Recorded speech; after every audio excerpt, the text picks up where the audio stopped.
Here's an overview of rhetorical appeals. Rhetorical appeals are strategies that rhetors, also known as speakers, authors, designers, among others, apply within a rhetorical situation.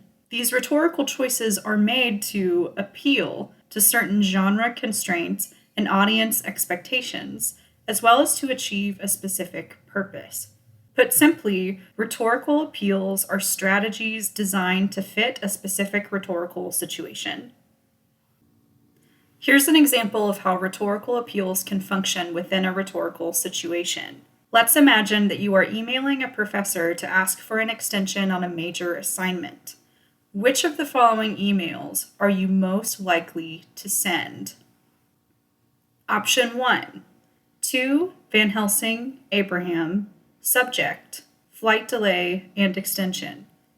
Dear Prof. Van Helsing, I am so sorry, but I will not be able to submit my essay this evening. Yesterday morning, I left via plane from my aunt's house in Fairbanks, and I missed my connecting flight in Portland, headed to Dallas, where my stepdad lives. I am currently sitting in the Portland airport on 3% and do not know when I will be home. I am begging you to please let me submit my essay tomorrow. No later than 5 p.m., I promise. Thanks for reading, Lucy Westenra. Here's option 2. To Van Helsing, Abraham. Subject, help. So I totally forgot that the paper is due tonight. TBH, I'm at Panama City Beach and too comfy by the pool. Safe to say, the paper ain't happening. I submit tomorrow. Thanks. With lots of X's and the peace sign emoji. And finally, here's option 3. To Van Helsing, Abraham. Subject, English 238 extension.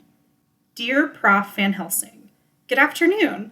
I'm writing to ask if I could have a 24-hour extension on the essay due next Friday.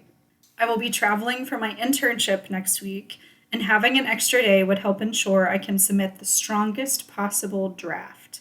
Sincerely, Lucy Westenra. So which of these options do you think will appeal the most to Professor Van Helsing? Option 1, flight delay and extension. Option 2, help. Or option 3, English 238 extension.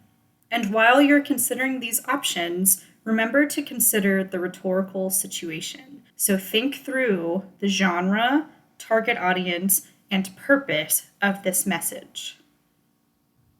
The correct answer is option 3, the one with the subject line, English 238 extension. But let's consider why this is the most appropriate option.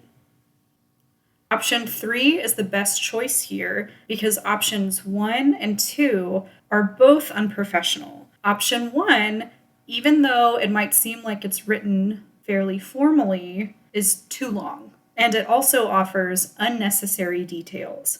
On the other hand, neither the content nor the stylistic delivery of option 2 would be appropriate to send as an email, and particularly not as an email to a professor.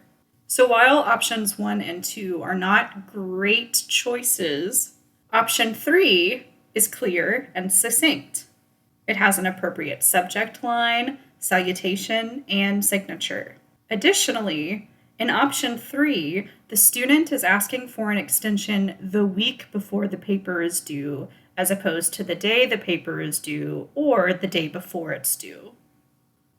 So in summation, notice how option 3 effectively anticipates the rhetorical situation's genre as a professional email, audience as a university professor, and purpose, which is the student asking for an extension on a paper. In option 3, the student effectively blends a variety of rhetorical appeals to speak to a rhetorical situation. Perhaps it goes without saying that different rhetorical situations require different rhetorical strategies. In other words, different rhetorical situations require different rhetorical appeals. Depending on the needs of the particular rhetorical situation at hand, a rhetor might consider rhetorical appeals such as body language, visuals, including basic design elements, color, white space, etc. Tone, both in spoken word and in written word, vocabulary, and sentence structure. These are all examples of tools that authors can use to convey their message effectively. That's all for now. Thanks for watching, and if you have any questions, feel free to send me an email.